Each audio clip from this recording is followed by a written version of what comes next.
ঈমান ও আমল। আল্লাহর ওপর ভরসা।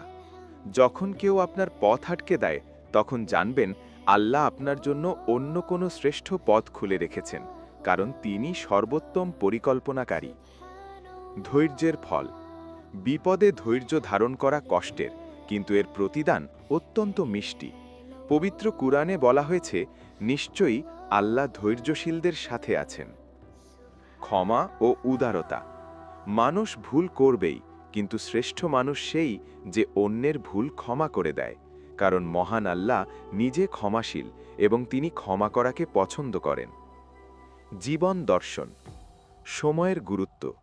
ইবাদত শুধু নামাজ রোজার মধ্যে সীমাবদ্ধ নয়, হালাল পথে উপার্জন করা এবং মানুষের সাথে ভালো ব্যবহার করাও বড় ইবাদত।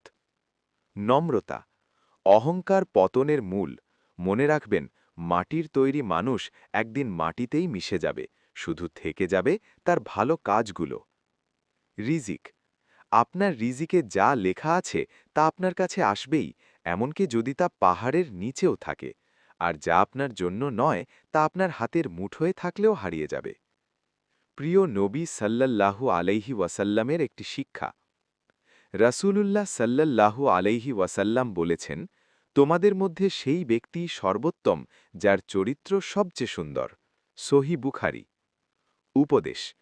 পরনিন্দা বা গীবত থেকে দূরে থাকুন। এটি কেবল আপনার আমলই নষ্ট করে না, বরং আপনার মানসিক প্রশান্তিও কেড়ে নেয়। নিজের জিহবাকে সংযত রাখা ঈমানের পূর্ণতার বহিঃপ্রকাশ।